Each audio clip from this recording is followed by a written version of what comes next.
자, 좀 전에 동영상 보셨죠? 자, 대선 후보 토론 부분에 대해서 제가 오늘 이슈라는 이 지금 대선까지의 과정에서 매일매일 중요한 이슈 하나를 강조하려고 하는데, 오늘의 이슈는 핵심이 지금 대선 후보 토론입니다. 자, 제가 지난 금요일 날 12월 30일 날 정규제 TV에 나갔습니다. 그때 그 정규제 TV 나간 그 내용을 지금 보는 사람이 10만 명이 훨씬 넘었습니다. 지금 이 방송을 하는 현재 10만 6,462명이 12월 31일 저녁에 올라간 방송을 지금 이틀 반 만에 봤습니다. 그래서 월등히 많은 그 시청률을 기록하고 있습니다.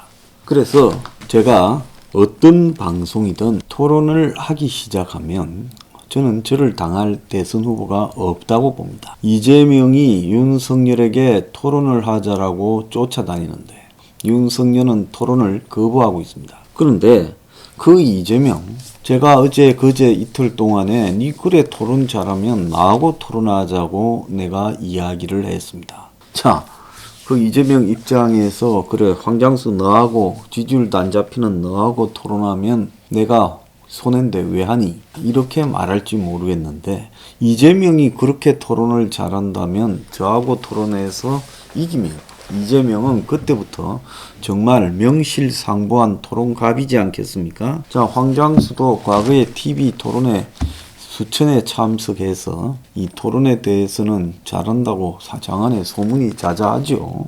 저한테 다른 비난을 할지는 모르더라도 토론이라든지 그리고 연설이라든지 이런 문제에 대해서 저한테 황장수가 그런 자격이 없다라고 말하는 사람은 없을 겁니다.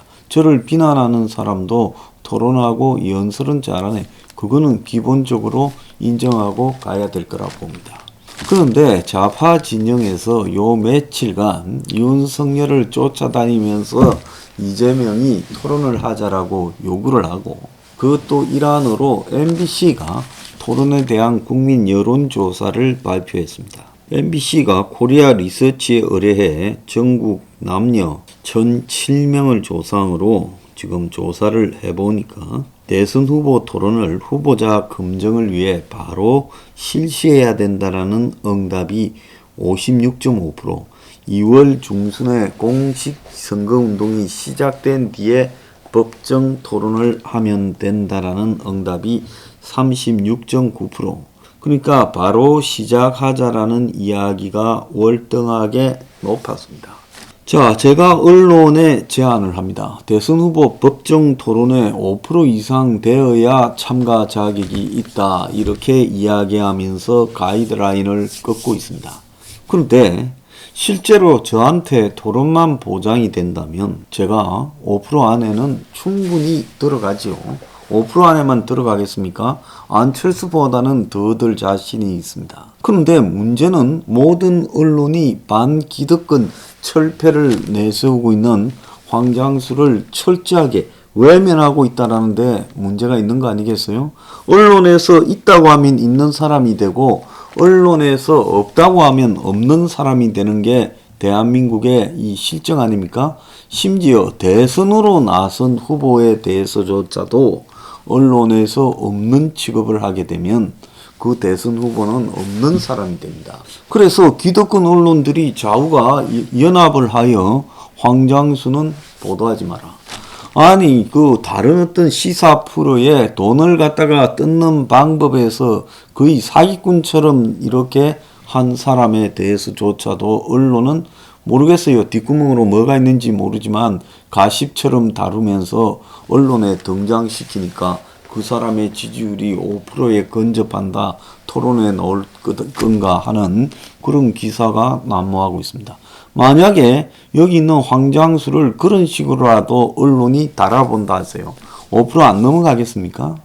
넘어가지요. 그래서 제가 지금 오늘 이 대선 후보 토론에 대한 중요한 어떤 제 의견을 밝히고자 합니다. 자, 대선 후보 토론을 하려면 이번 대선에 임하는 국민들의 두 관점, 하나는 정권 심판이냐, 하나는 정권 연장이냐, 그 두 개 중에 하나다라는 게 국민들이 대선에 임하는 가장 중요한 관심사죠.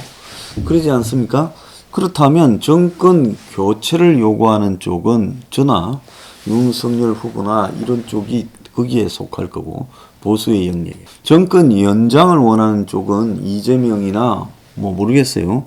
아니라고 하지만 심상정이나 또 다른 좌파 계열의 후보들이 그런 거 아니겠습니까? 그렇다면 저는 정권 연장을 원하는 쪽, 정권 심판을 원하는 쪽 5대5로 각 진영의 후보로 출마한 사람들 중에 5명씩을 가려가지고, 그 5명씩을 가리는 것은 여론조사를 해서 가리면 된다고 봅니다. 아마 좌파 진영도 이재명하고 나머지 좌파 작은 어떤 정당 후보까지 합치면 5명이면 될 거고, 우파 진영도 마찬가지로 5명이면 된다고 봅니다. 그러면 이 좌우파에 5명씩 해서 토론을 하는데 어떤 방식으로 하냐? 연승 방식으로 하면 됩니다. 자, 과거에 바둑 국가대표 대항전이 있었죠. 자, 그래서 각기 국가대표 출신들 나라별로 일본하고 한국하고 5. 자, 그러면 어떻게 합니까? 일본에서 지금 5명이 나와가지고 그 중에 1번 타자가 나와서 한국 1번 타자고 붙습니다. 그래서 일본의 1번 타자가 한국 1번 타자한테 지면 일본의 2번 타자가 나와서 한국 1번 타자, 그 다음에 그 사람도 지면 3번 타자가 한국 1번 타자, 그러면 일본의 3번 타자가 한국 1번 타자한테 이기면 한국에서는 또 2번 타자하고 일본의 3번 타자하고 붙고, 이렇게 이기면 계속 가고 지면 그만두는 것이 연승 방식이지 않습니까? 그래서 윤석열과 이재명은 저 제일 뒤에 배치해 놓고 그 앞에 선수들이 나와서 싸우면 되지 않겠습니까? 이렇게 하다 보면 좌파나 우파에서도 이 각 정파에 따라서 입장 차이가 조금씩 있습니다. 이런 부분도 뭔지 국민이 알 수 있고요. 이런 방식을 통해서 결국은 이 대선에 나선 이 좌우 정권 연장이냐 정권 심판이냐를 희망하는 정파들의 입장을 국민들이 이해를 할 수 있다고 보고, 또 주요 대선 후보 중에 누구를 택할지에 대한 판단을 할 수 있다고 봅니다. 물론 윤석열과 이재명이 우리가 1번 타자로 뛰겠다 하면 두 사람 다 1번 타자로 해도 좋습니다. 근데 이 두 사람이 1번 타자로 뛸라 하겠습니까? 개망신 당할까봐. 이 대선 후보로 정당을 가지고 좌우에 등록한 사람 5명씩을 뽑아가지고 연승식 방식으로 팀 대결을 붙는 거예요. 그렇게 해서 대선 후보를 검증을 하면, 자, 좌파 진영에도 이 지금 좌파의 가치를 바라보는 입장이 다를 거고, 또 우파 진영에서도 그런 방식에 대한 생각이 다를 겁니다. 그러면 생각이 다른 대한민국의 좌우파들을 국민들이 다 들어보고 국민들 생각을 정립할 수도 있을 거고, 결국 정권 교체냐 정권 연장이냐를 지금 판단할 수 있는 거고, 마지막에 만약에 정권 교체하는 쪽이 이겼다, 그러면 남아있는 사람들끼리 또 토론을 시켜보면 되지 않겠습니까? 그래서 결국은 어느 누구의 생각이 가장 옳은 것인가를 갖다가 이런 토론을 통해서 정리하는 것이 좋다. 자, 이런 토론을 만약에 편성한다면 바둑국가 대항전식의 연승식 토론이라고 이야기하죠. 자, 이거는 국민들에게 매우 흥미를 불러일으킬 겁니다. 이 방식 자체도 5대5 매치. 그래서 지면 떨어져 나가고, 그럼 이기고 지는 것을 어떻게 판단하냐고요? 자, 공식적인 여론조사들 연합 방식으로 이 여론조사해서 정하면 되지 않겠습니까? 그래서 주최하는 언론들이 공동 주최하고, 언론사들이 종편과 방송사들이 공동 주최하고, 신문사들도 거기에 멤버로 참가하고, 주제는 철저하게 비밀로 했다가 방송 당일날 내걸고 바로 토론시키는 식으로 해서 국민들이 판단했을 때 누가 잘했다라는 여론조사가 공정하게 해서 나오면 그 결과에 따라서 이긴 사람은 다음으로 또 상대를 맞이하고 진 사람은 이제 탈락하는 걸로 하면 되지 않겠습니까? 그래서 이런 방식으로 도대체 이번에 출마한 여야의 후보들이 무슨 생각을 하는가, 그리고 정권 교체의 필요성과 정권 연장의 필요성 중 어떤 것이 더 설득력이 있는가, 이것이 핵심 주제잖아요. 이 문제에 대한 토론이 집중되어야 사실상 이번 대선에 국민들이 올바른 판단을 할 수 있다고 봅니다. 자, 오늘 아침에 신문에 보면 정권 교체론이 급속히 사그러들었다. 식어가는 정권 교체론. 정권 유지론과 최소 15% 벌어져야 의미가 있는데, 대선 임박할 때는 정권 심판론이 주는데 이번에도 역시 그렇게 되어가고 있다. 자, 지금 보면 갤럽 조사로 52대 38. 심지어 어떤 조사는 정권 연장이 더 많다고 발표하는 내용까지 나오고 있습니다. 자, 이 부분에 대해서 한때는 20% 이상 높던 정권 교체론이 윤회 지지 하락, 이게 이제 되고 나니까 한 자릿수로 급락을 했어요. 대체로 보면 정권 교체론이 지금 10% 안팎에 머물고 있고 한 자릿수에 있는 조사도 많이 나오고 있습니다. 먼저 이번 대선에서 가장 국민의 판단에 중요한 요소가 제가 봤을 때는 정권 교체론이냐, 정권 연장이냐, 이거 핵심 아니겠습니까?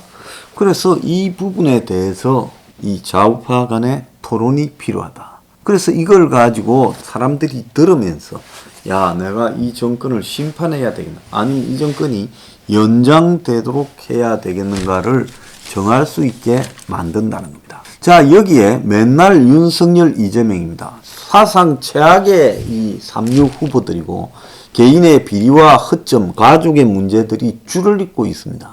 이런 사람 둘이의 이야기만을 이번 대선에 중계하는 것이 의미가 있겠습니까?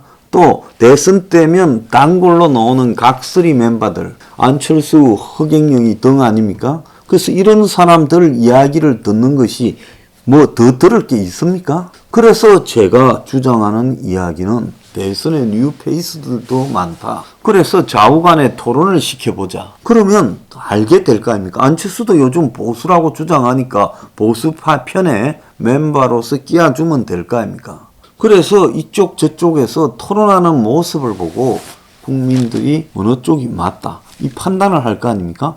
만약에 이제 좌우 대결에서 보수가 다 이겨버렸다. 제가 1번 타자로 나서서 만약에 1번부터 이재명 5번 선수까지 저쪽에 다 날려버렸다. 그러면 저하고 남아있는 보수들 간에 또 토론을 하게 하면 되지 않겠습니까? 그래서 이런 방식의 토론을 통해 가지고 국민들이 누가 인물이고 도대체 이번 대선에서 쟁점이 뭐고 정권 연장이냐 정권 교체냐 하는 부분을 어떻게 선택해야 되고, 또 각 정파는 좌우 중에서 어떤 차이를 가지고 있는가, 이런 것들을 충분히 알 수 있지 않겠습니까?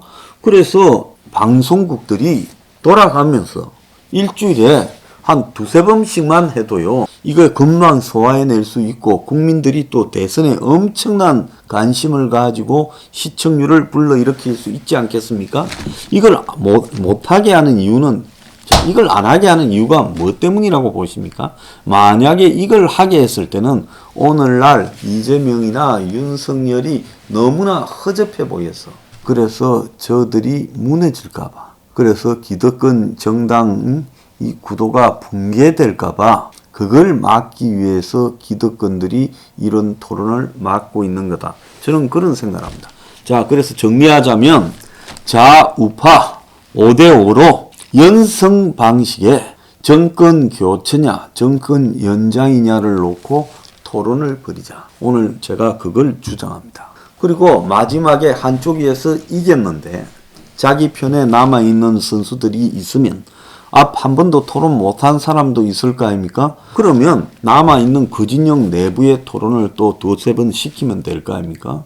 이런 방식으로 해서 실질적으로 토론을 통해서 국민들이 자신의 이 판단에 대한 충분한 인식을 느끼게 해주자. 하나마나한 TV 프로, 맨날 그냥 의미도 없는 웃고 즐기는 프로들을 방송한다고 전파 낭비하지 말고 종편, 보도 채널, TV, 자, 공중파가 3개잖아요. 그리고 종편이 지금 4개잖아요. 그리고 보도 채널이 지금 2개잖아요. 그러면 총 몇 개입니까? 총요, 제가 봤을 때 3개에다가 4개에다가 2개면 7개의 채널이 있습니다. 거기에 또 준종편 형태도 있고 해서 다 동원하면 한 10개의 채널은 확보할 수 있을 거라고 봅니다. 그럼 그 10개 채널에서 이거를 갖다가 한 번씩만 해도 결국은 승부가 날 거라고 보고 있습니다. 자, 대선 때 이것보다 더 중요한 게 어디 있습니까? 정권 교체냐 연장이냐를 걸고 좌우파 5명씩 대선 후보가 나와서 연승 방식으로 토론하자. 자, 그래서 국민이 누구를 뽑을지 판단하게 하자.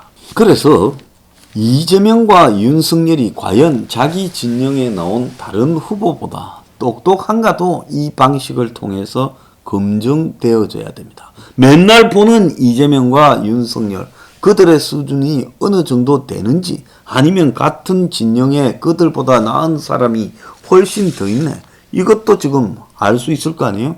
허경영과 안철수가 대선 단골 출마 멤버인데 과연 붙여놓으면 토론이 되는 수준인가도 검증해야 되지 않겠습니까? 이거 얼마나 재밌고 얼마나 유익합니까? 왜 이걸 안 합니까? 적극합시다.